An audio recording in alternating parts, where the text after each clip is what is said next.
My name's Ethan McKee. I'm the executive chef here at Urbana at the Hotel Palomar here in DC. The goal with the garden was really to be able to grow enough to supply the restaurant completely with whatever ingredient we decided to grow. This year we've harvested a total, just including herbs and vegetables and lettuces, we've harvested about 500 pounds of produce. Guests will definitely love it.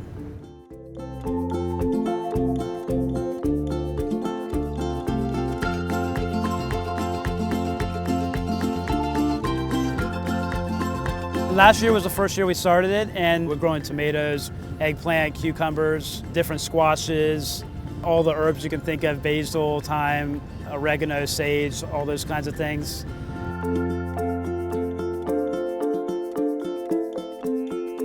As far as the effect on the food costs, it's yes, 100% positive. I'll just use basil as an example. Since being an Italian restaurant, we use a lot of basil as a real primary ingredient. We've pulled off in the past 2 months, a little over 100 pounds of basil. Something like that would probably run us maybe, about $1,000 if we were purchasing it through a purveyor. The seeds that I purchased to grow that much basil cost me $2. Of course, we had the initial cost of building the boxes, and that factors in, but over time, the return on investment is not only quality, but also the cost savings that you're getting as well from not having to purchase it from a purveyor.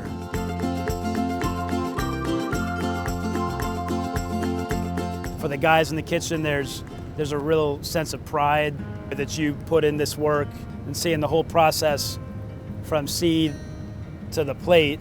It's eye-opening, especially for cooks who don't realize the amount of work that goes into the products, and it also drives that real respect for the products, because you see how hard it is and how much time we put in, or a farmer will put in, to growing that tomato that shows up so simply at the back door.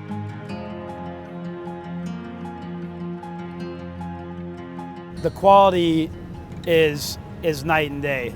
Something that we've grown up here and we come up and harvest and is down and used in the restaurant within 48 hours is a totally different product than basil that we order from a purveyor that maybe was grown in California and was on a truck and was harvested a week before we actually get it. It's not even the same product. You can tell the sweetness of the basil, the powerfulness of the aroma. It's just a totally different product.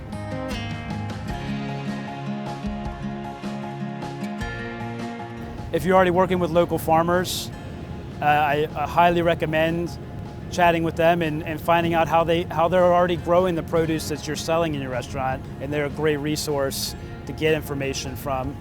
Planting from seed has definitely given us much stronger results than buying plants from a nursery or buying seedlings from a nursery. Sourcing the seeds from a high quality purveyor as well is extremely important. It's much hotter up here, and so even though you can get a lot of good information from a farmer or one of your local farmers about how they do things, growing on a roof is a much different game, requires much more water and just more attention. The boxes, they're 12 inches deep, so we're not growing anything that's gonna have a deep root system. All the root systems are kind of shallow and then go wide. Getting it set up initially, building the boxes is quite intensive. Each box has about 500 pounds of dirt in it. So we have 32 boxes up here. You do the math, there's several tons of dirt that has to be transported by hand in bags manually from the ground floor. I did some research and decided that the best thing for us was to build 4x4 boxes out of cedar wood. So I sourced some cedar wood locally.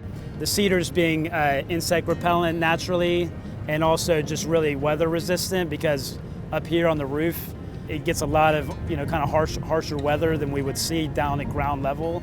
So that was really important that the boxes will be able to withstand time and not have to be replaced every year.